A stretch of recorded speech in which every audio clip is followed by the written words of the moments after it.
नमस्कार दोस्तों, आज पुनः स्वागत है आपका अपने YouTube चैनल भगवान गुरु पर। बच्चों, इससे पूर्व के कक्षा में मैं आपको नीति निर्देशक तत्वों के सामान्य परिचय से अवगत करा के गया था। नीति निर्देशक तत्वों के नेचर से संबंधित, नीति निर्देशक तत्वों की क्या प्रकृति थी और नीति निर्देशक तत्वों के क्या उद्देश्य थे, इन सभी विषयों पर हमने पूर्व में चर्चाएं की थी। बच्चों, आज हम जो चर्चा करेंगे नीति निर्देशक तत्वों के अनुच्छेद 36 से लेकर के अनुच्छेद 51 तक की, इनको हम व्याख्यात्मक रूप से पढ़ेंगे। काफ़ी सारे बच्चे मुझे कमेंट करके, कॉल करके मुझे ऐसा बताते हैं कि सर अनुच्छेद करने में हमें काफ़ी, अनुच्छेद याद करने में काफ़ी प्रॉब्लम होती है। तो मैं आपको पूरा भरोसा दिलाता हूँ कि मैं आपको अनुच्छेद 36 से लेकर के अनुच्छेद 51 तक के अनुच्छेद यूं ही याद करवा दूंगा। मैं आपको एक ट्रिक ऐसी देकर के जाऊंगा, लास्ट के अंदर मैं आपको एक ऐसी ट्रिक दूंगा जिसमें अनुच्छेद 36 से अनुच्छेद 51 तक आप लोग अच्छे से याद कर लेंगे। लेकिन उस ट्रिक को जानने से पहले आप इनको एक बार विस्तार से, इनको व्याख्यात्मक रूप से पढ़ ले, क्योंकि एक बार आप व्याख्यात्मक रूप से पढ़ लेंगे तो फिर आपसे ट्रिक से वो सारी बात याद रह जाएगी। ट्रिक जब भी सफल होती है तब आपको कुछ याद हो, आपको कुछ याद ही नहीं हो तो कितनी ट्रिक हो, कोई काम नहीं आती है। तो हम बातचीत करते हैं नीति निर्देशक तत्वों के अनुच्छेद 36 से 51। सबसे पहले तो आप वापस से ध्यान रखेंगे कि भाग 4 में हम अनुच्छेद 36 से 51 को आज प्रारंभ करने वाले हैं। Direct principle of the state policy की हम बातचीत करें तो आप लोगों को मैं पुनः बता देता हूं कि डॉक्टर BR अम्बेडकर ने इनको क्या कहा है बच्चों, एक अनोखी व्यवस्था कहा है।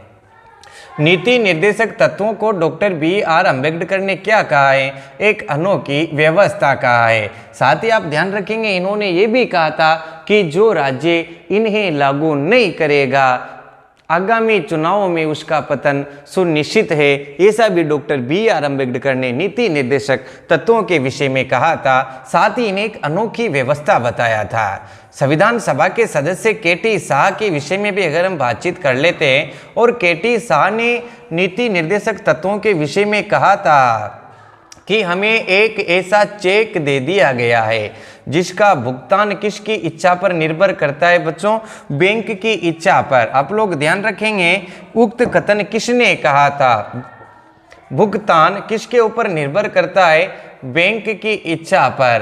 तो आप लोगों से पूछ लिया जाए कि उक्त कथन किसने और किसके विषय में कहा, तो आप लोग ध्यान रखेंगे भारतीय संविधान सभा के जो सदस्य थे KT शाह, उन्होंने कहा है नीति निर्देशक तत्वों के विषय में कि हमें एक ऐसा चेक दे दिया गया है जिसका भुगतान बैंक की इच्छा पर निर्भर करता है।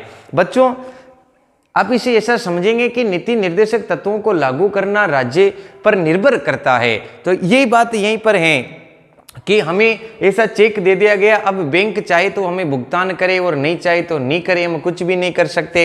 राज्य चाहे तो इन्हें लागू करे, नहीं चाहे तो नहीं करे, हम कुछ भी नहीं कर सकते। और ऐसा किसने कहा है, KT शाह ने। तो आइए बच्चों, आज हम शुरुआत करते हैं अनुच्छेद 36 से लेकर के अनुच्छेद 51 तक की। मैं आपको पूरा भरोसा दिलाता हूं, अगर आप मन लगा करके अच्छे से अगर इनको पढ़ लेंगे एक बार तो आप इन्हें कभी नहीं भूलेंगे। और हम बातचीत करते हैं भारतीय संविधान के आर्टिकल 36 की, कि भारतीय संविधान के अनुच्छेद 36 में क्या लिखा हुआ है। तो आप लोगों को, कई सारे बच्चों को पता होगा कि राज्य की परिभाषा, यहाँ पर राज्य की परिभाषा, राज्य की परिभाषा का उल्लेख किया गया है। लेकिन बच्चों, आपसे प्रश्न इस प्रकार पूछ लिया जाए कि भारतीय संविधान में राज्य की परिभाषा का उल्लेख कहाँ पर किया गया है, अनुच्छेद में आपको लोगों को उत्तर दे दे हो अनुच्छेद 12, अनुच्छेद 13, अनुच्छेद 36 और अनुच्छेद 143। तो आप लोग क्या बताएंगे? इससे पूर्व ये प्रश्न मैंने क्यों बताया है आपको, क्योंकि इससे पूर्व अनुच्छेद 12 में भी आप लोग पढ़ करके आए हैं। ध्यान रखेंगे अनुच्छेद 12 में भी आप लोग पढ़ करके आए हैं कि राज्य की परिभाषाएं मैंने आपको बहुत बढ़िया जो बताया था। लेकिन अब प्रश्न को इसने इस प्रकार पूछ लिया, अभी अभी सर बता रहे हैं कि 36 में भी राज्य की परिभाषा है, और आपके परीक्षा में प्रश्न आ गया कि निम्न में से किस अनुच्छेद में राज्य की परिभाषा है। तो आप दिमाग लगाएंगे कि 12 में भी पढ़ाया सर ने और 36 में भी पढ़ाया। अगर बच्चों इस प्रकार का प्रश्न आ जाए और दोनों ही 12 और 36 अलग अलग ऑप्शन में आ जाए तो आप क्या आंसर सही करेंगे? अनुच्छेद 12 सही करेंगे। अनुच्छेद 36 कब सही करेंगे? जब आपको ये दोनों इस प्रकार दे दिए जाए कि कहाँ पर राज्य की परिभाषा है और 12 और 36 दोनों एक साथ दे दिए जाए, तो फिर आपका आंसर क्या होगा बच्चों? 36 होगा। ऐसा क्यों है? क्योंकि यहाँ पर ये लिख रखा है कि अनुच्छेद 36 में जो राज्य की परिभाषा में लिख रखा है वो ऐसा लिख रखा है बच्चों कि यहाँ पर भाग 3 के अनुच्छेद 12 वाली परिभाषा ही है। अनुच्छेद 12 में जो राज्य की परिभाषा है, भाग 3 के अनुच्छेद 12 में जो राज्य की परिभाषा है बच्चों, उसी परिभाषा का उल्लेख यहाँ पर कर रखा है। कोई अलग से सेपरेट नहीं दे रखी है, केवल ऐसा लिखा हुआ है कि अनुच्छेद 12 की परिभाषा इसी में। तो आप लोग ध्यान रखेंगे, भारतीय संविधान के अनुच्छेद 36 में राज्य की परिभाषा है और इसमें वही परिभाषा है बच्चों जो अनुच्छेद 12 में दे रखी है। इसलिए अगर आपसे अलग अलग पूछ लिया जाए, 12 और 36 अलग अलग ऑप्शन में आ जाए, तो आप लोग ध्यान रखेंगे हमारा उत्तर 12 ही होगा, 36 नहीं होगा। और दोनों को एक साथ दे दिया जाए तो फिर दोनों हमारे उत्तर होंगे। आप लोग जरा ये भी ध्यान रखेंगे। अब बच्चों हम बातचीत करते हैं भारतीय संविधान के नेक्स्ट अनुच्छेद की। ये सारे अनुच्छेद में आप लोगों को ट्रिक से याद करवा दूंगा। काफ़ी सारे बच्चे जो पहले पूर्व में पढ़ चुके उन्हें याद भी हैं कि सर अभी 1 मिनट में करवा देंगे। भारतीय संविधान का आर्टिकल 37 क्या कहता है, जरा इस बारे में भी हम देख लेते हैं। सबसे पहले आप देखेंगे कि आर्टिकल 37 से पूर्व हमने आप लोगों को पढ़ाया था कि ये वाद योग्य नहीं है। और इस बात का उल्लेख कहाँ पर कर रखा है? मैंने आप लोगों को पूर्व में बताया है पहले वाले वीडियो में कि नीति निर्देशक तत्व वाद योग्य नहीं है, मतलब इनका हनन होने पर हम न्यायालय की शरण में नहीं जा सकते हैं। लेकिन ये बात लिखी हुई कहाँ पर है? तो अनुच्छेद 37 इसी का उल्लेख करता है कि जो नीति निर्देशक तत्व है बच्चों, ये वाद योग्य नहीं है। वाद योग्य नहीं है, इस बात का उल्लेख कहाँ पर कर रखा है?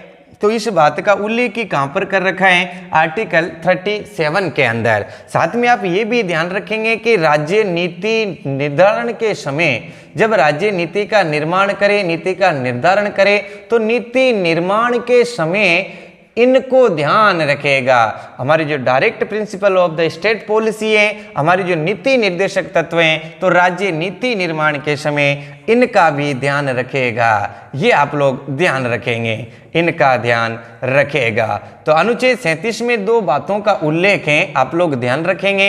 एक तो ये वाद योग्य नहीं है, दूसरी बात ध्यान रखेंगे नीति निर्माण के समय इनका राज्य ध्यान रखेगा। इस बात का उल्लेख कहाँ पर है?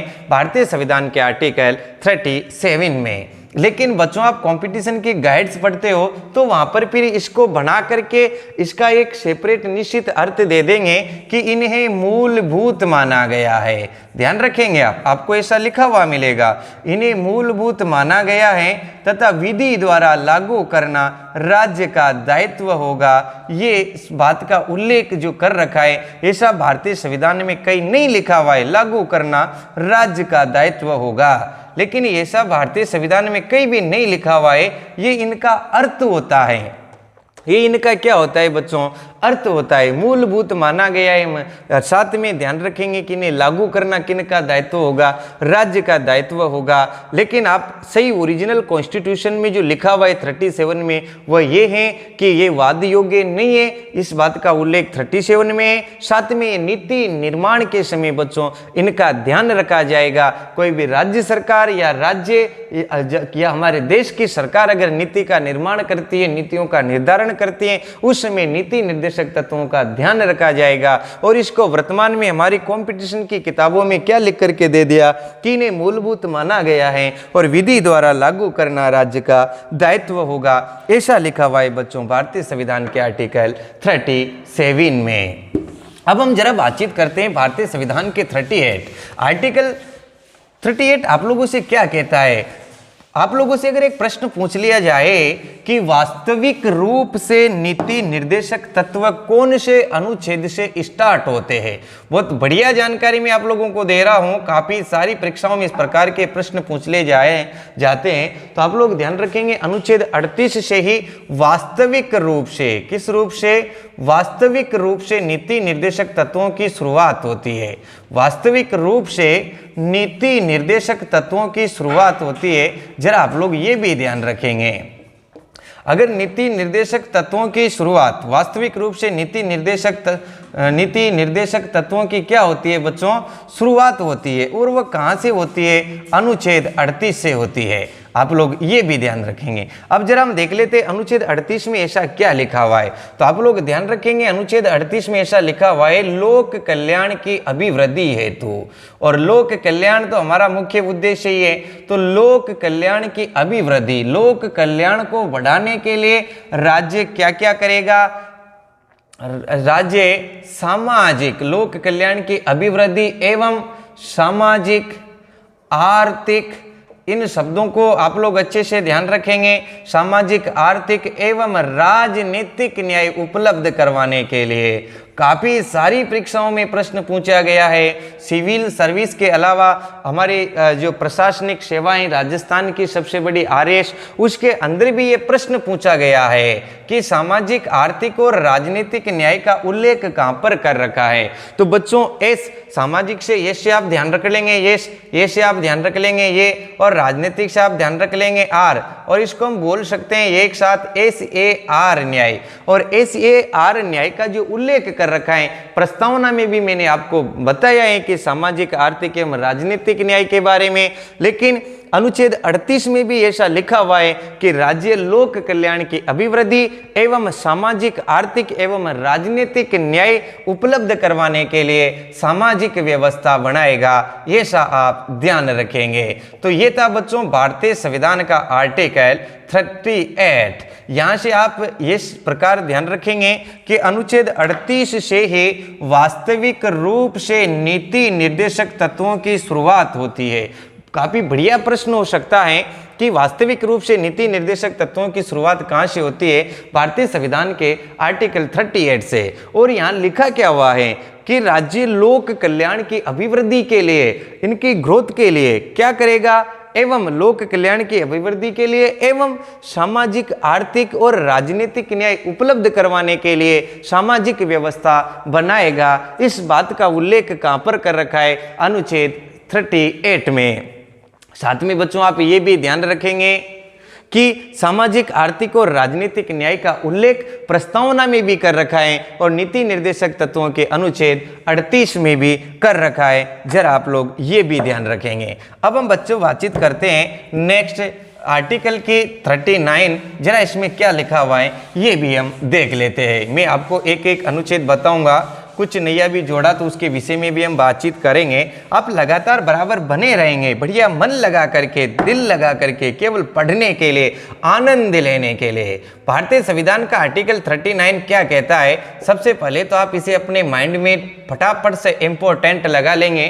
काफी बार पूछा गया प्रश्न है आर्टिकल 39 का, ध्यान रखेंगे आप। आर्टिकल 39 को कल के भरोसे नहीं छोड़ेंगे, तुरंत मेरे साथ अभी याद कर लेंगे। यहां से अगर प्रश्न आता है तो गलती होता है। आर्टिकल 39 में पहला उल्लेख तो ये कर रखा है कि समान कार्य के लिए स्त्री और पुरुषों को, आप लोग ध्यान रखेंगे, स्त्री और पुरुषों को समान कार्य के लिए समान वेतन दिया जाएगा।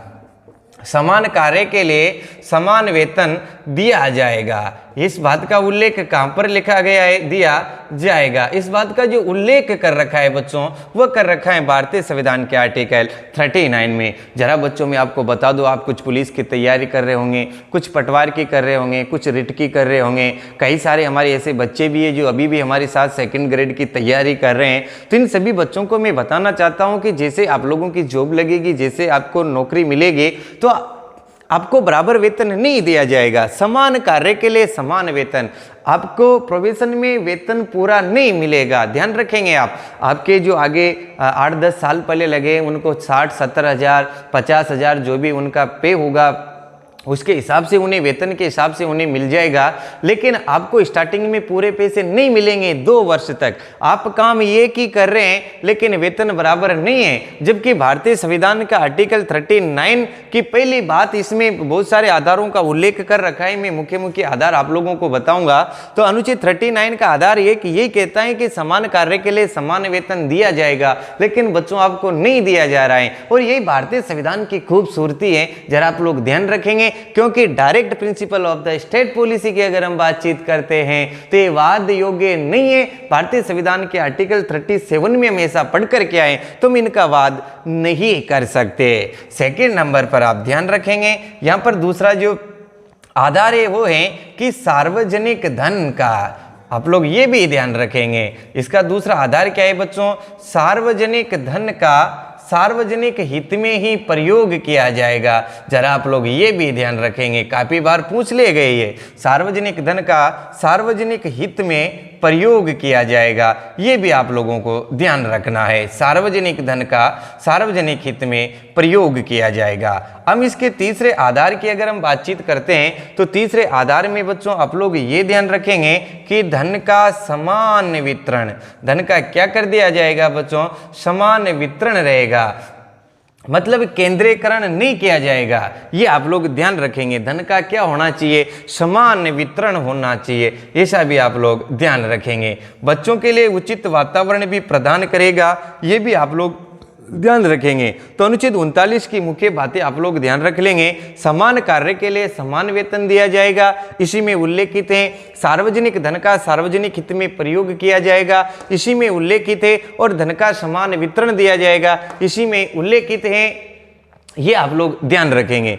अनुच्छेद 39 के बाद हम बातचीत करते हैं अनुच्छेद 39 के की, और इसे भी फटाफट से इंपोर्टेंट आप लोगों को अभी सीखना है, क्योंकि मैं आपको पूरा भरोसा दिलाता हूं जो मैं 39 के आप लोगों को पढ़ाने जा रहा हूं शायद इसके बारे में आप पूर्व में नहीं जानते होंगे, पूर्व में आप लोग नहीं जानते होंगे। अगर आप में से काफ़ी सारे बच्चे पूर्व में हमारे पास पढ़े हैं कक्षाओं में, डायरेक्ट लाइव क्लास में अगर आप लोगों ने पढ़ा है तो आप लोग जानते होंगे। लेकिन मैं बात कर रहा हूँ, मुझे इस वक्त काफ़ी सारे बच्चे देखेंगे कई सारी जगह, मुझे पता नहीं है मुझे कहाँ कहाँ पर देखा जाएगा, तो उन सभी बच्चों से मैं कह रहा हूँ कि आप लोग इसके विषय में नहीं जानते होंगे। अनुच्छेद 39A के बारे में मैं बहुत सारी बातें अभी आप लोगों को बता रहा हूँ और निश्चित परीक्षा में प्रश्न पूछा जाता है। अनुच्छेद 39A में निःशुल्क न्याय, ध्यान रखेंगे आप, निःशुल्क न्याय, निःशुल्क न्याय एवं विधिक सहायता का उल्लेख कर रखा है। भारतीय संविधान के किस अनुच्छेद में निःशुल्क न्याय एवं विधिक सहायता का उल्लेख है, तो आप लोग ध्यान रखेंगे फ्री न्याय एवं विधिक सहायता का जो उल्लेख कर रखा है आर्टिकल 39A में कर रखा है। सबसे पहले आप इसका मुख्य आधार ध्यान रखेंगे कि ऐसे व्यक्ति की जो वार्षिक आय है, ये वार्षिक आय कितने रुपए से कम होना चाहिए, तो ऐसे व्यक्ति की वार्षिक आय बच्चों 1 लाख से कम होना चाहिए। 1 लाख से कम वार्षिक आय वाले लोगों को जो राज्य क्या करेगा, निःशुल्क न्याय एवं विधिक सहायता उपलब्ध करवाएगा। इसके लिए वर्तमान में सरकारी वकीलों का भी हमारे यहाँ पर प्रावधान है और सरकारी वकील भी जो सरकार ने हम लोगों को दे रखे हैं। तो निःशुल्क न्याय एवं विधिक सहायता किन लोगों को उपलब्ध होगी, जिनकी वार्षिक आय 1 लाख रुपए से क्या होना चाहिए, कम होना चाहिए। देखो इसके लिए हमारी सरकार ने क्या किया बच्चों, 1995 ईस्वी में ये सारी बातें कौन लेकर के आया, बहुत बढ़िया हम बातचीत कर रहे हैं। 1995 ईस्वी में नलसा की स्थापना की, NLSA, नलसा की क्या की इन्होंने बच्चों, स्थापना की, नेशनल लीगल सर्विस अथॉरिटी, नलसा की इन्होंने क्या की, स्थापना की। और देखो नलसा आप लोग ध्यान रखेंगे, ये जो नलसा है ये केंद्र में राष्ट्र में होगा बच्चों। ये निःशुल्क न्याय हमारे राष्ट्र के अंदर, हमारे संघ के अंदर हमें जो निःशुल्क न्याय, भारत में हमें जो संघ सरकार में हमें जो निःशुल्क न्याय उपलब्ध करवाएगा वह कौन करवाएगा, नेशनल लीगल सर्विस अथॉरिटी। ये आप लोग ध्यान रखेंगे, राष्ट्रीय विधिक सेवा। और 1995 में नलसा की स्थापना की गई है, ये भी आप ध्यान रखेंगे। राज्य में कौन कराएगा, state legal service authority, salsa. और ध्यान रखेंगे जिले में कौन करवाएगा, डलसा, DLSA, ये सभी आप लोग ध्यान रखेंगे। की स्थापना कब की, 1995 में। नलसा के जो संरक्षक हैं, बहुत बढ़िया प्रश्न यहां से पूछा जा सकता है, नलसा के संरक्षक कौन होते हैं, chief justice of the India, Bharat के मुख्य न्यायाधीश। ये भी आप लोगों को ध्यान रखना है, हमारे CJI chief justice of the India इसके संरक्षक हुआ करते हैं। लेकिन सबसे बढ़िया प्रश्न तो यहाँ से पूछा जाता है कि नलसा के अध्यक्ष कौन होते हैं। ये तो है संरक्षक, लेकिन इनके अध्यक्ष कौन होते हैं, तो आप लोग बच्चों ध्यान रखेंगे। यहाँ से काफी बार अच्छी परीक्षाओं में प्रश्न आ रखा है कि नेशनल लीगल सर्विस अथॉरिटी के जो अध्यक्ष हैं बच्चों वह कौन है, तो सेकंड सीनियर जज आप लोग ध्यान रखेंगे। दूसरे वरिष्ठ न्यायाधीश, जो हमारे मुख्य न्यायाधीश होते हैं उनसे ठीक दूसरे वरिष्ठ न्यायाधीश ही इसके क्या होते हैं, नलसा के अध्यक्ष होते हैं। बच्चों आप लोग जरा ये भी ध्यान रखेंगे, बहुत बढ़िया जानकारी है। अनुच्छेद 39A में क्या उल्लेखित है, निःशुल्क न्याय एवं विधिक सहायता का प्रावधान है, और किन लोगों के लिए, 1 लाख रुपए से जिनकी वार्षिक आय कम हो उन लोगों के लिए। और ध्यान रखेंगे ऐसे लोगों को न्याय उपलब्ध करवाने के लिए 1995 में हमने नलसा की स्थापना की। नलसा जो संपूर्ण राष्ट्र में पूरे नेशनल में चलती है, स्टेट में हो जाएगी सलसा और बच्चों डिस्ट्रिक्ट में हो जाएगी डलसा, ऐसा भी आप ध्यान रखेंगे। नलसा के जो संरक्षक है वो chief justice of the India हुआ करते हैं, और जिसके जो अध्यक्ष हैं वह हमारे मुख्य न्यायाधीश से ठीक दूसरे वरिष्ठ न्यायाधीश इसके अध्यक्ष हुआ करते हैं। तो ये थी बच्चों बात अनुच्छेद 39A की। अब हम जरा देख लेते हैं भारतीय संविधान का आर्टिकल 40। भारतीय संविधान का अनुच्छेद 40 क्या कहता है, जरा इस बारे में भी हम देख लेते हैं। फिर लास्ट में मैं आपको पता ही है, अभी फटाफट से याद करवा दूंगा, लेकिन आप इनको एक बार व्याख्यात्मक रूप से देख लेंगे। भारतीय संविधान का अनुच्छेद 40 ऐसा कहता है कि ग्राम पंचायतों के संगठन, ध्यान रखेंगे आप, ग्राम पंचायतों के संगठन, ये गांधीयन फिलोसफी से संबंधित है। ग्राम पंचायतों के संगठन एवं विकास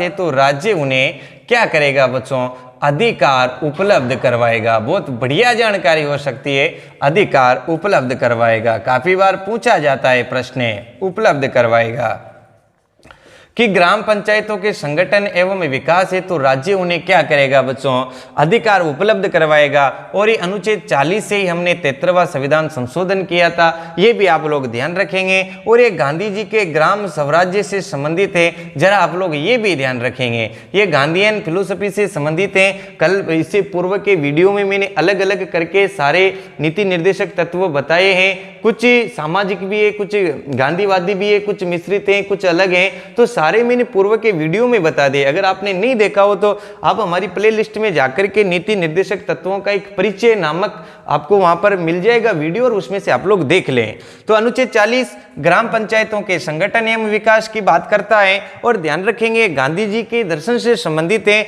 और ये ग्राम पंचायत जो ग्राम स्वराज्य का एक साकार रूप है, ऐसा भी आप ध्यान रखेंगे। बहुत इंपॉर्टेंट है, कई परीक्षाओं में पूछा गया है, 40 ध्यान रखेंगे। अब हम बातचीत करते हैं भारतीय संविधान के अनुच्छेद 41 से संबंधित। अनुच्छेद 41 भी अपने आप में बहुत बढ़िया है। भारतीय संविधान का अनुच्छेद क्या कहता है 41, जरा हम देख लेते हैं। भारतीय संविधान का आर्टिकल 41 इस बात का उल्लेख करता है कि देखो कुछ दशाओं का उल्लेख कर रखा है, कुछ दशाओं में साथ ही राज्य अपने आर्थिक सामर्थ्य के भीतर, ऐसा नहीं है कि आर्थिक सामर्थ्य से बाहर चला जाए, नहीं, उपलब्ध संसाधनों के आधार पर, ध्यान रखेंगे आप। तो कुछ दशाओं में राज्य आर्थिक सामर्थ्य के भीतर बच्चों क्या करेगा, काम, मजदूरी और लोक सहायता, 3 शब्दों को ध्यान रखेंगे आप। बहुत बढ़िया प्रश्न भी यहां से इस प्रकार इन शब्दों से पूछ लिया जाता है, आजकल ऐसा ही ट्रेंड चल रहा है। तो काम, मजदूरी और लोक सहायता का प्रबंध करेगा, ये भी बहुत बढ़िया जानकारी हो सकती है बच्चों कि यहां पर क्या लिखा हुआ है, नंबर 1 काम, नंबर 2 मजदूरी, और नंबर 3 क्या लिखा हुआ है बच्चों, लोक सहायता। अनुच्छेद 41 इस बात का उल्लेख करता है कि राज्य कुछ दशाओं में, दशा भी मैं अभी यहां पर लिखूंगा, पोजीशन बदलना चाहिए, कुछ दशाओं में क्या करेगा, काम की व्यवस्थाएं करेगा, मजदूरी की व्यवस्थाएं करेगा और लोक सहायता की व्यवस्था करेगा। कौन करेगा, राज्य, लेकिन कैसे, आर्थिक सामर्थ्य के भीतर, जिस प्रकार उसके पास पैसे, सिस्टम है, बजट है, उनके भीतर रह करके ही करेगा, बाहर नहीं निकलेगा, ये भी आप ध्यान रखेंगे। इसमें कौन कौन सी दशाएं हो सकती है, देखो सबसे पहले तो आप ध्यान रखेंगे बुजुर्ग, इसमें कौन कौन आते हैं, बुजुर्ग आते हैं। बुजुर्ग के बाद इसमें आते हैं बच्चों बीमार व्यक्ति, बीमार, इनकी भी राज्य सहायता करेगा। इसके बाद एक और शब्द आपको यहाँ पर मिलेगा बेकार, और बेकार के बाद एक और शब्द आपको यहाँ पर मिलेगा निशक्ति। और निशक्तों के लिए आजकल एक नया शब्द दे दिया गया सरकार ने, जिसको हम कहते हैं दिव्यांग। तो जरा आप लोग ये ध्यान रखेंगे, कुछ दशाओं में दशा आपकी बदलना चाहिए। दशा आपकी कैसे बदलेगी कि अभी आप जवान हो, लेकिन धीरे धीरे आप बूढ़े हो जाएंगे, और बूढ़े आपके पास बीड़ी सिगरेट के भी पैसे नहीं रहेंगे, आपके बेटे आपको पैसे नहीं देंगे। तो बच्चों उस वक्त क्या होगा कि सरकार आपके वृद्धावस्था पेंशन प्रारंभ कर देगी। सरकार आपके क्या कर देगी बच्चों? वृद्धावस्था पेंशन प्रारंभ कर देगी। तो ये वृद्धावस्था पेंशन भी कौन से अनुच्छेद के तहत दी जा रही है? अनुच्छेद 41 के तहत, क्योंकि कुछ दशाओं में दशा आपकी परिवर्तन हो गई। पहले आप यंग थे, अब ओल्ड हो गए, इसी स्थिति में आपको वृद्धावस्था पेंशन दी जा रही है। मजदूरी, जो बेकार व्यक्ति हैं, जो कुछ भी नहीं कर रहे हैं, ऐसे व्यक्तियों के लिए राज्य मजदूरी उपलब्ध करवाएगा। ये सब भी आप लोग ध्यान रखेंगे। और बेकारों के लिए महात्मा गांधी महानरेगा योजना जो हमारी सरकार ने चला रखी है, तो आप लोग ये भी ध्यान रखेंगे कि महानरेगा जो चला रखी है कौन से अनुच्छेद के तहत चला रखी है? इसी के तहत चला रखी है। काम मजदूरी और लोक सहायता भी करेगा इनकी, काम मजदूरी की। और तीसरा जो शब्द है बच्चों निशक्त, इनके लिए क्या करते हैं? निशक्तों के लिए आपको पता होगा पेंशन जो दी जाती है, ये भी किसके अंतर्गत दी जाएगी बच्चों? ये भी इसी के अंतर्गत दी जाएगी। और भारतीय संविधान के किस अनुच्छेद में दिव्यांगों के विषय में, निशक्तों के विषय में प्रावधान किया गया है? तो आप लोग ध्यान रखेंगे, भारतीय संविधान का आर्टिकल 41 आपको काम देगा, आपको मजदूरी देगा, आपकी लोक सहायता की व्यवस्था करेगा कौन? राज्य। लेकिन कितनी दशाओं का उल्लेख कर रखा है यहाँ पर, यह शब्द आप अच्छे से ध्यान रखेंगे। इन्हीं का ही तो प्रश्न बनता है जो गलत हो जाता है। बुजुर्ग, बीमार, बेकार और निशक्त, यहाँ पर 4 पोजीशनों का उल्लेख कर रखा है। तो आप लोग ये भी ध्यान रखेंगे, वृद्धावस्था पेंशन, मनरेगा योजना और पेंशन से संबंधित जो इनकी जो सहायता की जाती है निशक्तों से संबंधित, वह सब किस में? 41 में। तो इसका एक बार आप ले लें। अब हम पढ़ते हैं भारतीय संविधान का अनुच्छेद 42। तो भारतीय संविधान के अनुच्छेद 42 में क्या लिखा हुआ है, जरा हम लोग ये भी देख लेते हैं। अपने आप में बहुत बढ़िया अनुच्छेद है, आपको बहुत मजा आएगा पढ़ने में, बस आपको आनंद लेकर के पढ़ना है। आप बच्चों सफल उसी कार्य में होंगे जिसको करने में आपको मजा आता है। अगर आप अभी को पढ़ने में मजा आ रहा है आपको, तो निश्चित ही आप सफलता के नजदीक हैं, ऐसा आप लोग ध्यान रखेंगे। और साथ ही हम बातचीत कर लेते हैं भारतीय संविधान के आर्टिकल 42 क्या कहता है, जरा हम लोग देख लेते हैं। तो देखो, काम की न्याय संगत, अभी जो आपको काम दिया था अनुच्छेद 41 में, उस काम की न्याय संगत एवं मनोवांछित व्याख्या की गई है। न्याय संगत एवं मनोवांछित व्याख्या की गई है, ये सब भी आप लोग ध्यान रखेंगे। तो भारतीय संविधान के कौन से अनुच्छेद में काम की न्याय संगत एवं मनोवांछित व्याख्या की गई है? तो भारतीय संविधान के आर्टिकल 42 में बच्चों काम की न्याय संगत एवं मनोवांछित क्या की गई है? व्याख्या की गई है। साथ में आप इंपोर्टेंट रूप से ध्यान रखेंगे, इसी अनुच्छेद में प्रसूति सहायता का प्रबंध करना राज्य का दायित्व होगा। प्रसूति सहायता का प्रबंध करना राज्य का क्या होगा बच्चों? दायित्व होगा। ये सभी आप लोग ध्यान रखेंगे। इस बात का उल्लेख कहां पर कर रखा है? भारतीय संविधान के आर्टिकल 42 में कर रखा है। जरा हम देख लेते हैं राज्य ने इसके बाद क्या किया। कोई भी सरकारी महिला है तो उसके लिए मातृत्व अवकाश, यहाँ से भी बहुत बढ़िया आप लोगों का प्रश्न हो सकता है। मातृत्व अवकाश, और मातृत्व अवकाश कितने दिन का दिया जा रहा है बच्चों? 180 दिन का। और ये भी कैसे मिलेगा? सवैतनिक। ये भी आप लोगों को ध्यान रखना है। मातृत्व अवकाश कितने दिन का है?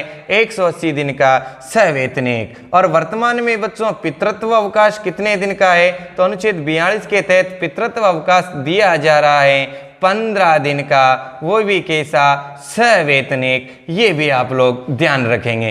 तो ये था बच्चों भारतीय संविधान का आर्टिकल 42, काम के न्याय संगत एवं मनोवांछित व्याख्या की गई है। साथ में आप लोग ध्यान रखेंगे प्रसूति सहायता का प्रबंध करना राज्य का दायित्व होता है। आप लोगों को पता होगा कि आज जब आप हॉस्पिटल में गए होंगे कभी कभी जनाना हॉस्पिटल में, तो मेरे ख्याल से इतनी जो गवर्नमेंट हॉस्पिटल में जितनी सहायता होती है, जितनी व्यवस्थाएं होती है, उतनी प्राइवेट में नहीं हो पाती आती है, क्योंकि इनका एक दायित्व होता है और सरकार ऐसा कर भी रही है।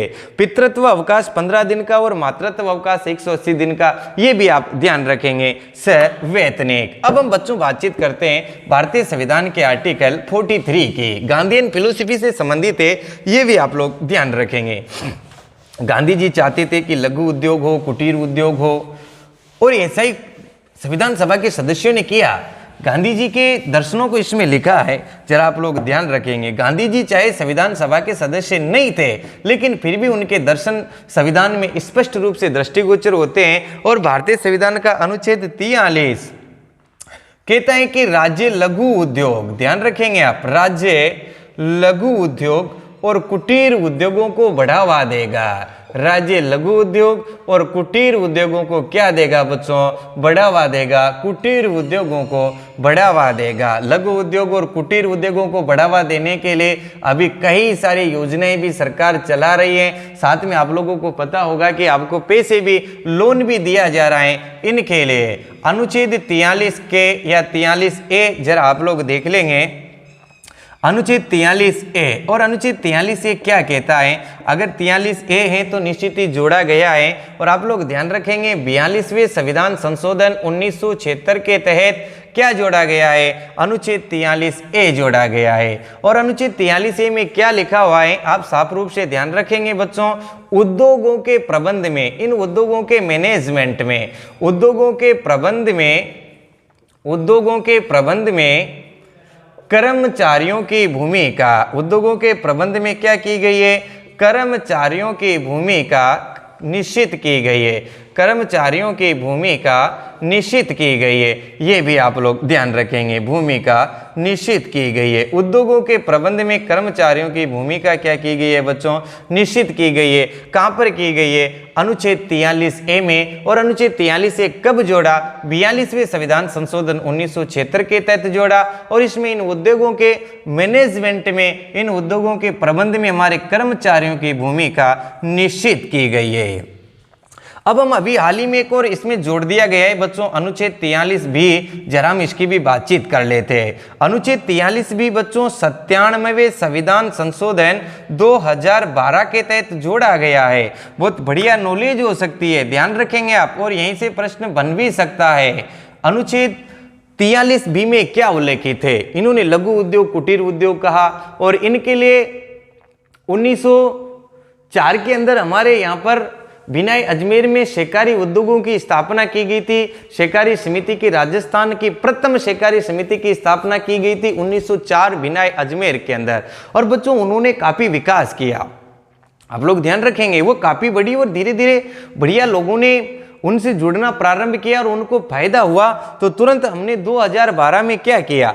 43B में 97वें संविधान संशोधन 2012 के तहत भारतीय संविधान में आर्टिकल 43B ऐड कर दिया। और इसमें सहकारी उद्योगों को बढ़ावा देना, सहकारी उद्योगों की स्थापना, ध्यान रखेंगे, सहकारी उद्योगों की स्थापना करना राज्य का दायित्व होगा। सहकारी उद्योगों की स्थापना करना राज्य का क्या होगा बच्चों? दायित्व होगा। ऐसा भी आप लोग ध्यान रखेंगे। ऐसा कहाँ लिखा हुआ है? आर्टिकल 43B में।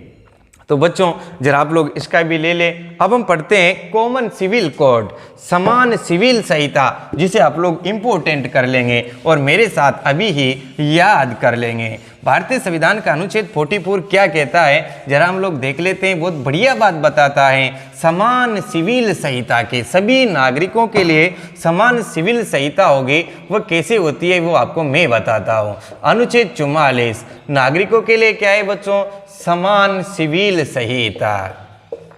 समान सिविल संहिता, सभी नागरिकों के लिए समान सिविल संहिता होगी। तो कॉमन सिविल कोड की अगर हम बातचीत करते हैं तो क्या भारत में ऐसा है क्या? ये आप लोगों को मैं बता दूं। भारत में कई सारे धर्मों के लोग रहते हैं, फिर भी उन सभी के लिए नियम एक ही है। जरा आप लोग ये भी ध्यान रखेंगे। समान सिविल संहिता का मतलब यूं है कि कुछ हिंदू है, कुछ मुस्लिम है, कुछ सिख है, तो इन सभी के लिए संविधान एक है, संवैधानिक नियम एक है। लेकिन फिर भी जो समान सिविल संहिता का प्रावधान है ये नीति निर्देशक तत्वों में है, और नीति निर्देशक तत्वों को लागू करना राज्य के ऊपर निर्भर करता है। और इस बात को उस वक्त, उस समय के अंदर संविधान सभा के सदस्य समझ गए थे। संविधान सभा के अंदर अल्पसंख्यक वर्ग के भी व्यक्ति सम्मिलित थे, दूसरे धर्म के भी व्यक्ति सम्मिलित थे, और सभी ने ऐसी बातें की। तो इनके लिए आप लोग ध्यान रखेंगे, समान सिविलता के तहत कुछ बातें जो आप लोगों को अच्छे से ध्यान रखनी है बच्चों। सबसे पहले तो क्या ध्यान रखनी है, विवाह से संबंधित नियम। विवाह के बाद ध्यान रखेंगे तलाक से संबंधित नियम, और तलाक के बाद गोद से संबंधित नियम। ये भी किसी को गोद ले तो उससे संबंधित नियम आप लोगों को ध्यान रखना है। और गोद के बाद बच्चों आपको ध्यान रखना है विवाह, तलाक, गोद और उत्तराधिकारी। गोद का मतलब आप एक और लिख सकते हैं यहाँ पर, उत्तराधिकारी से संबंधित नियम। तो ये अलग अलग धर्मों में अलग अलग हो सकते हैं। भारतीय संविधान का 44 तो ये कहता है कि सभी नागरिकों के लिए समान सिविल संहिता होगी, लेकिन यहाँ पर विवाह से संबंधित, गोद लेने से संबंधित, तलाक से संबंधित और उत्तराधिकारी से संबंधित अलग अलग धर्मों में अलग अलग नियम हो सकते हैं। ये सब भी आप लोग ध्यान रखेंगे। ये मैंने नहीं कहा, ये कहा है सुप्रीम कोर्ट ने कहा है, क्योंकि सुप्रीम कोर्ट को इस संविधान की व्याख्या करने का अधिकार है। ये भी आप लोग ध्यान रखेंगे। समान सिविल संहिता में सभी के लिए बराबर होता है। केवल भारत का एकमात्र राज्य है जिसमें पूर्ण रूप से समान सिविल संहिता है, उसका नाम है गोवा। ये सभी आप लोग ध्यान रखेंगे। कभी इस मैटर पे भी हम बातचीत करेंगे गोवा पर, तो आपको मैं पूरा एक वीडियो दूंगा। भारत का एकमात्र राज्य जहां पर पूर्ण रूप से समान सिविल संहिता है वो क्या है, गोवा। हमारे यहाँ पर पूर्ण रूप से समान सिविल संहिता नहीं है अन्य राज्यों में, क्योंकि विभिन्न धर्मों के अलग अलग धर्मों के अंदर विवाह से संबंधित अलग नियम, गोद से संबंधित अलग नियम, तलाक से संबंधित अलग नियम और उत्तराधिकारी से संबंधित अलग नियम हो सकते हैं। जरा आप लोग ये भी ध्यान रखेंगे। मैं आप लोगों को एक बात बता दूं, एक मामला था बच्चों जिसका नाम था शाहबानो। ध्यान रखेंगे आप, शाहबानो। और ये शाहबानो कहाँ की थी, ये शाहबानो थी मध्य प्रदेश एमपी की। और इस शाहबानो के जो पति थे वो बहुत बड़े फेमस वकील थे मध्य प्रदेश के। और उन्होंने क्या किया कि काफ़ी सारी उम्र में 65-70 वर्ष की आयु के अंदर इस शाहबानो को क्या दे दिया बच्चों, तलाक दे दिया। ध्यान रखेंगे आप, इस शाहबानो को क्या दे दिया, तलाक दे दिया। ऐसी स्थिति में शाहबानो ने इसे कोर्ट में चैलेंज किया, और कोर्ट में चैलेंज किया तो कोर्ट ने क्या कहा जरा आप लोग देख लेंगे। सबसे पहले तो हम तलाक के नियम को देखें तो तलाक में मिद्दत की अवधि तक आप लोगों को ये ध्यान रखना है कि तलाक में क्या होता है बच्चों, इद्दत की अवधि। मैं यहाँ पर लिख देता हूँ, इद्दत की अवधि तक ही भरण पोषण देने का अधिकार होता है। ध्यान रखेंगे आप, मुस्लिम या इस्लाम धर्म की अगर हम बातचीत करते हैं और एक तरफ समान सिविल संहिता की हम बातचीत करते हैं, तो इस्लाम धर्म ये कहता है कि अगर आप किसी को तलाक दे देते हैं, तलाक 3 प्रकार के होते हैं वो भी मैं बता दूंगा। अगर आप तलाक दे देते हैं तो उस तलाक के अंदर आप इद्दत की अवधि तक ही उसे भरण पोषण की राशि देंगे। और बच्चों ये इद्दत की अवधि मत कितने दिन की होती है ये भी आप लोग ध्यान रखेंगे। ये होती है 3 महीने की, 90 दिन की, 90 से 100 दिन इद्दत की अवधि होती है। और इन्हीं दिनों के लिए वो इसकी भरण पोषण राशि दे सकता है, बाद में नहीं दे सकता। इधर शाहबानो 65-70 वर्ष की है, इसके 4 पुत्र और हैं, और आप ऐसी स्थिति में इसे छोड़ दिया गया तो कहाँ जाए, इसने सीधी न्यायालय में गई। और न्यायालय में गई तो कोर्ट ने इसका आदेश सुनाया कि नहीं, शाहबानो को भी हिंदू महिलाओं की भांति क्या है, भरण पोषण प्राप्त करने का अधिकार है। ये हमारे संविधान का उल्लंघन है। आप लोग ध्यान रखेंगे, ये भारतीय संविधान के अनुच्छेद 44 का उल्लंघन चाहिए। और समान सिविल संहिता के तहत इस शाहबानो वाले मामले में इसे भी भरण पोषण का ऑर्डर कर दिया गया। लेकिन आप ध्यान रखेंगे, ये भरण पोषण कब तक दिया जाएगा, तब तक वह पुनः विवाह नहीं कर ले। पुनः विवाह नहीं करने तक इन्हें क्या दिया जाएगा, भरण पोषण दिया जाएगा।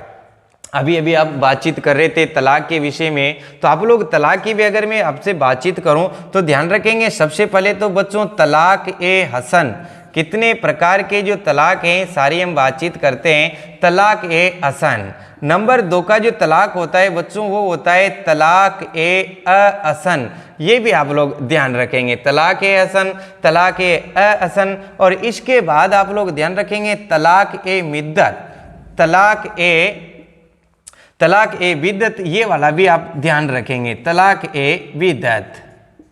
और ये जो सबसे बिगड़ा हुआ रूप है, मुस्लिमों में तलाक का जो सबसे बिगड़ा हुआ रूप है वो है बच्चों तलाक ए बिद्दत। और तलाक ए बिद्दत में क्या होता है कि हम टेक्स्ट मैसेज के माध्यम से भी, हम मेल करके भी, हम व्हाट्सएप पे मैसेज करके भी, या हम डायरेक्ट 3 बार तलाक तलाक तलाक बोल करके भी इसे अपनी पत्नी को छोड़ सकते हैं। ऐसी स्थिति में गुस्सा आना स्वाभाविक होता है बच्चों मानव को, और मानव को गुस्सा आते ही अपनी पत्नी से तलाक तलाक तलाक बोल दे और वो उसे छोड़ देता है। वह रहना वापस साथ चाहते हैं, लेकिन इनके नियमों के कारण वो उसे छोड़ चुका होता है। और ऐसा एक मामला कोर्ट में आया तो सन 2017 में इसे चैलेंज किया और 2017 में इसे गैर न्यायिक घोषित कर दिया था। तलाक ए बिद्दत को समाप्त कर दिया था, 3 तलाकों का मामला समाप्त कर दिया था बच्चों। ये भी किसके तहत किया? ये भारतीय संविधान के कॉमन सिविल कोड की बात है, समान सिविल संहिता की ही बात है। ये सब भी आप लोग ध्यान रखेंगे।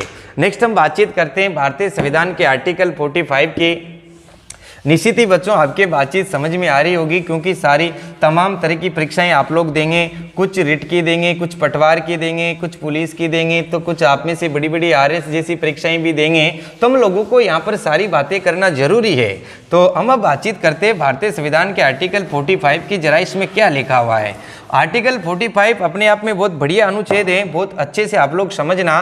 काफ़ी बार आप लोगों ने पढ़ा होगा और आप सब जानते भी हैं, मुझे सब पता है, लेकिन फिर भी मैं इसको अलग तरीके से पढ़ाऊंगा आप लोगों को। अनुच्छेद 45 में 0 से 6 वर्ष पूर्व प्राथमिक शिक्षा, ध्यान रखेंगे आप, पूर्व प्राथमिक शिक्षा 0 से 6 वर्ष के बालकों को पूर्व प्राथमिक शिक्षा उपलब्ध करवाएगा राज्य। 0 से 6 वर्ष के व्यक्तियों को पूर्व प्राथमिक शिक्षा उपलब्ध करवाएगा। कौन करवाएगा बच्चों? राज्य करवाएगा, उपलब्ध करवाएगा। और ये उपलब्ध करवाने का काम कौन करता है? राज्य करता है, क्योंकि राज्य सरकारों की समस्त या सरकार की समस्त योजनाएं क्या कहलाती है? नीति निर्देशक तत्व। तो बच्चों यहाँ पर क्या पहले पूर्व में 0 से 6 लिखा हुआ था क्या? पूर्व प्राथमिक शिक्षा का उल्लेख लिखा हुआ था क्या? नहीं, यहाँ पर पहले लिखा हुआ था 6 से 14 वर्ष के बालकों की शिक्षा के बारे में।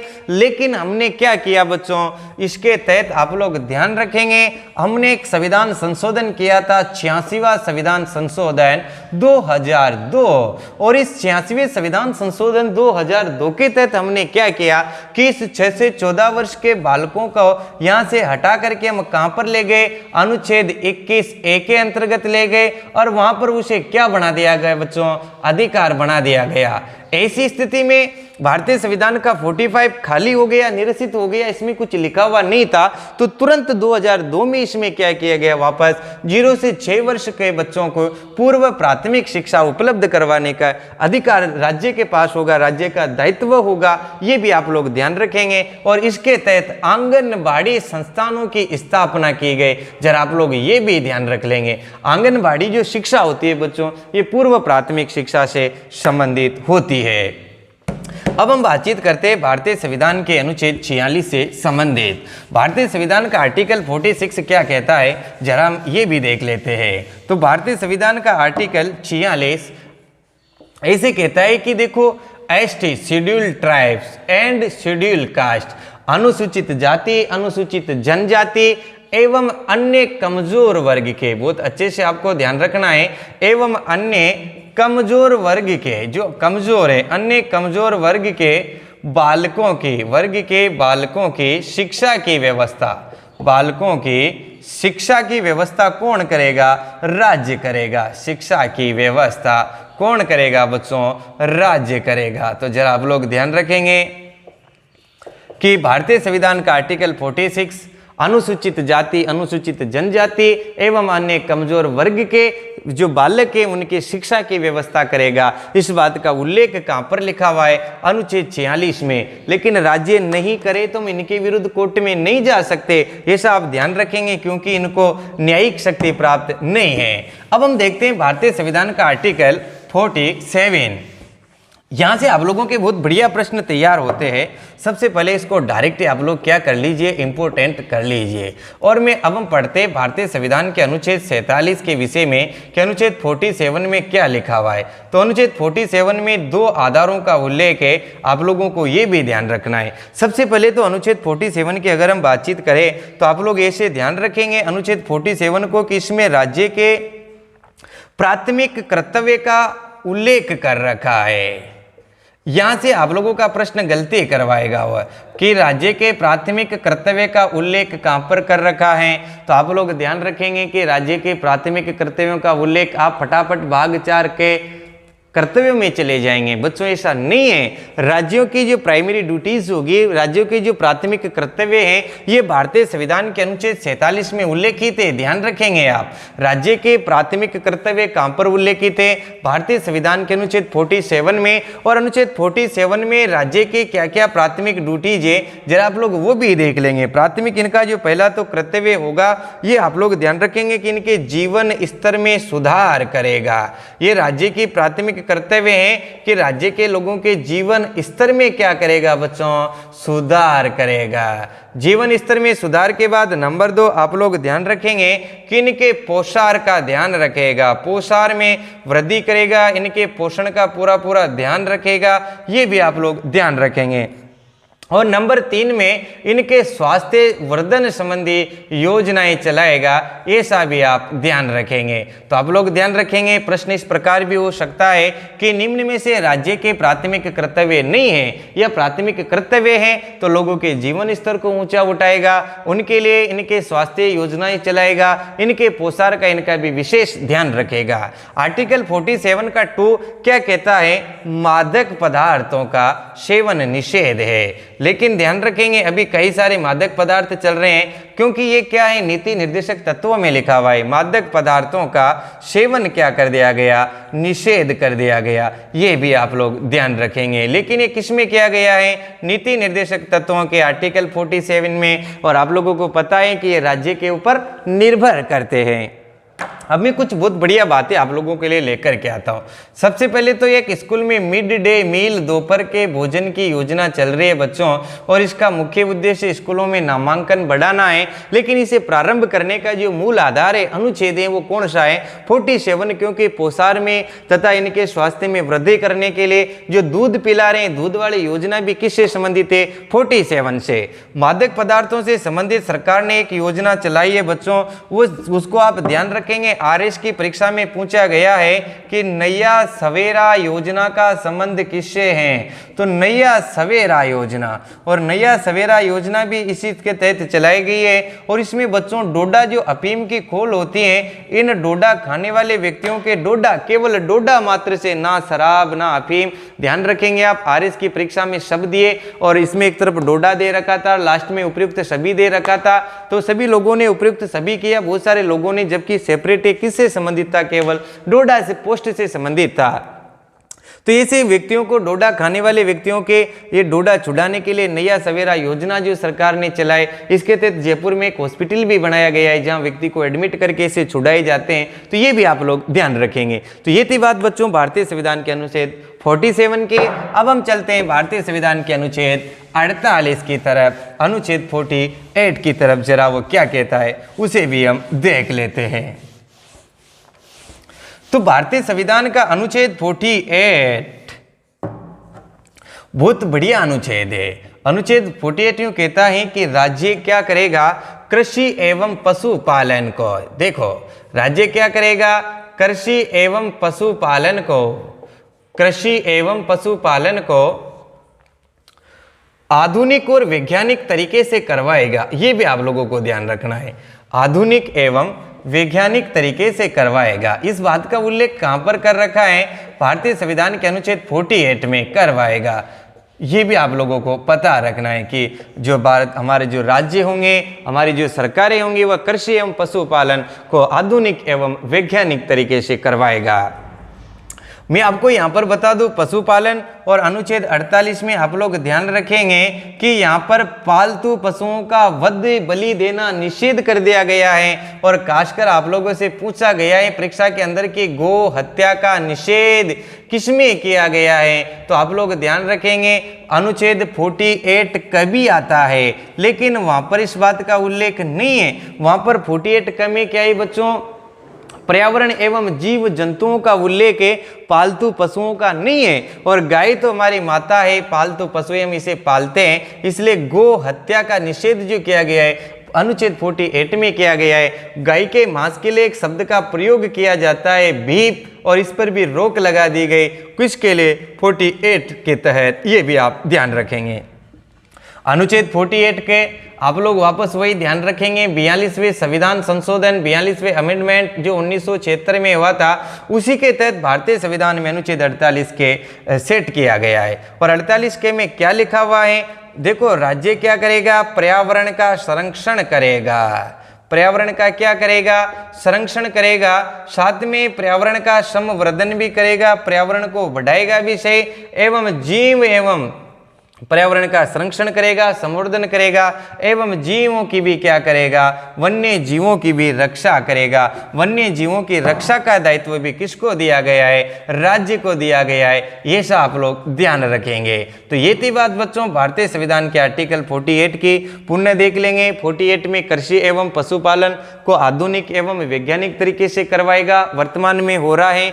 और इसी के तहत गो हत्या निषेध कर दी। गाय के मांस के लिए जिस शब्द का प्रयोग किया जाता है वो है बीफ। 48 के 42वें संविधान संशोधन 1976 के तहत जोड़ा गया, और इसमें पर्यावरण का संरक्षण, संवर्धन एवं वन्य जीवों की, ये भी आप ध्यान रखेंगे, वन्य एवं वन्य जीवों की रक्षा सुरक्षा का दायित्व भी किसका है? 48 के तहत राज्य सरकारों का है। अब हम बातचीत कर रहे हैं बच्चों भारतीय संविधान के आर्टिकल 49 की, जहां से निश्चित ही प्रश्न पूछे गए हैं कई सारी परीक्षाओं में। 49, 50 और 51 तीनों ही अनुच्छेद अपने आप में बहुत महत्वपूर्ण है। मैं पुनः आप लोगों को बता दूं, अनुच्छेद 40, अनुच्छेद 44, अनुच्छेद 49, अनुच्छेद 50 और अनुच्छेद 51 में से प्रश्न आता जरूर है, अगर वो नीति निर्देशक तत्वों में से प्रश्न देता है तो। आर्टिकल 49 जरा क्या कहता है आप लोग देख लेंगे। राष्ट्रीय महत्व के स्मारक है, जो हमारे हेरिटेज पहले से राष्ट्रीय महत्व के स्मारकों की सुरक्षा रक्षा सारा का सारा दायित्व किसका है? इनकी सुरक्षा करना, साथ में इनके विकास का दायित्व सब किसका है? सरकार का है। ये भी आप लोग ध्यान रखेंगे। हमारे यहाँ पर जितने भी राष्ट्रीय महत्व के स्मारक हैं, राष्ट्रीय महत्व के स्थान हैं जो ऐतिहासिक महत्व रखते हैं, उन सभी की सुरक्षा करना, उनका विकास करना किनका दायित्व होगा? राज्य सरकार का दायित्व होगा, सरकारों का दायित्व होगा। इस बात का उल्लेख कहाँ पर कर रखा है? आर्टिकल 49 में। अब जरा हम देख लेते हैं भारतीय संविधान का आर्टिकल 50, इसमें क्या लिखा हुआ है। तो भारतीय संविधान का अनुच्छेद 50 इस बात का उल्लेख करता है, आप लोग ध्यान रखेंगे कि न्यायपालिका को, बहुत बढ़िया प्रश्न हो सकता है यहाँ पर, न्यायपालिका को कार्यपालिका से अलग किया गया है। न्यायपालिका को बच्चों क्या किया गया है? कार्यपालिका से अलग किया गया है। न्यायपालिका को कार्यपालिका से अलग किया गया है। कहाँ पर किया गया है? कई बार पूछा गया है। भारतीय संविधान के अनुच्छेद 50 में किया गया है, अलग किया गया है। जरा हम इसे समझ लेते हैं, जरा क्या है बातें ये, कई सारे बच्चों की समझ में नहीं आई होगी। तो न्यायपालिका को कार्यपालिका से अलग किया गया है बच्चों। हमारे यहाँ पर अगर हम सेपरेट राजस्थान की बात करें तो राजस्थान में बीकानेर ऐसी रियासत है, और बीकानेर रियासत ने सबसे पहले उनकी न्यायपालिका को कार्यपालिका से अलग किया था। और न्यायपालिका को कार्यपालिका से पृथक करने का जो सजेशन हमें मिलता है, जो सुझाव हमें मिलता है, जो प्रावधान हमें मिलता है, वो कहाँ पर मिलता है? भारतीय संविधान के आर्टिकल 50 में। और बच्चों ध्यान रखेंगे भारतीय संविधान का आर्टिकल 50 आता है किसके अंतर्गत है? नीति निर्देशक तत्वों के अंतर्गत, direct policy of the state policy के अंतर्गत, direct principle of the state policy के अंतर्गत ये आता है। और बच्चों ये है क्या? इनको कानूनी शक्ति प्राप्त नहीं है। हम इनका अनन होने पर न्यायालय में नहीं जा सकते, इनको चुनौती नहीं दे सकते। तो आप लोगों को पता होगा कि आज भी जिला कलेक्टर को डीएम कहा जाता है, डिस्ट्रिक्ट मजिस्ट्रेट कहा जाता है।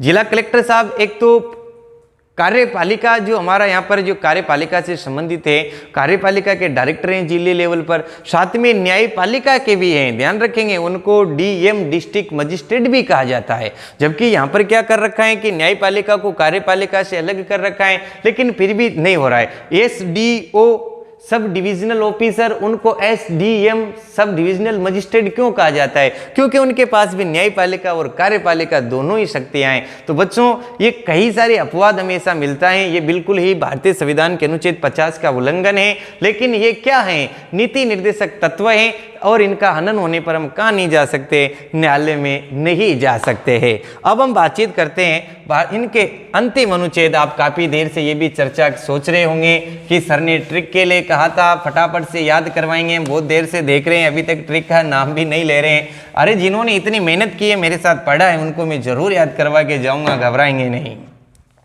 आर्टिकल 41 जरा ध्यान रखेंगे। आर्टिकल 51 अपने आप में बहुत बढ़िया अनुच्छेद है और यहाँ से जरूर प्रश्न पूछे जाते हैं। भारत की विदेश नीति का संवैधानिक आधार, विदेश नीति का ध्यान रखेंगे आप, विदेश नीति का संवैधानिक आधार आप लोगों से पूछा जा सकता है। विदेश नीति का संवैधानिक आधार कौन सा अनुच्छेद है? तो ये विदेश नीति का संवैधानिक आधार जो है वो भारतीय संविधान का आर्टिकल 51 ही है। और इसमें जरा क्या लिखा हुआ है ये भी हम देख लेते हैं। संवैधानिक आधार, इसमें बहुत बढ़िया बढ़िया बातें लिखी गई है जो आप लोगों को ध्यान रखना है, क्योंकि यहाँ से जरूर प्रश्न आता है। अनुच्छेद 51 विदेश नीति से संबंधित है। मैंने कुछ बताई बिना आप लोगों को ये बता दिया कि ये भारत की विदेश नीति का संवैधानिक आधार है। और आप सबसे पहले ध्यान रखेंगे कि अनुच्छेद 51 की हम बातचीत करते हैं तो इसमें सबसे पहले क्या लिखा हुआ है? सबसे पहले राज्य अंतरराष्ट्रीय संधियों को बढ़ावा देगा। अंतरराष्ट्रीय संधियों को बढ़ावा देगा। जरा आप लोग ये भी ध्यान रखेंगे, बढ़ावा देगा। राज्य अंतरराष्ट्रीय संधियों को क्या देगा? बढ़ावा देगा। इसके बाद आप लोगों को एक और बात ध्यान रखनी है इसी के अंतर्गत है कि जो हमारे राष्ट्रीय अन्य राष्ट्रों के साथ राज्य क्या करेगा बच्चों?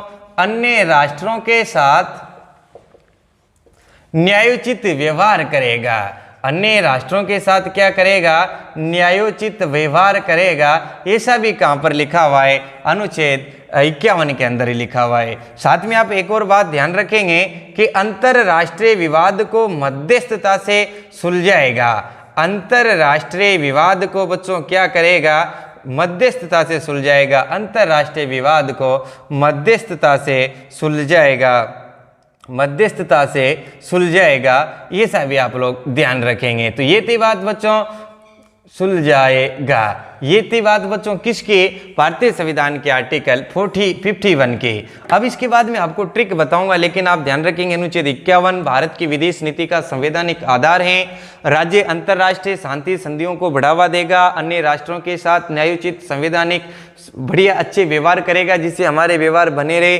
ध्यान रखेंगे कि अंतरराष्ट्रीय कोई भी विवाद होगा तो उनको हम मध्यस्थता से सुलझाएंगे। अब हम लेकर के आते हैं आप लोगों के ट्रिक के बाद, जो आप लोग काफी देर से इंतजार कर रहे हैं। तो आप लोग वापस से पुनः मैं रिवाइज करता हूं। अनुच्छेद 36 में राज्य की परिभाषा, अनुच्छेद 37 में मतलब वाद हम नहीं कर सकते हैं, वाद योग्य नहीं है, ये सभी आप लोग ध्यान रखेंगे अनुच्छेद 37 के।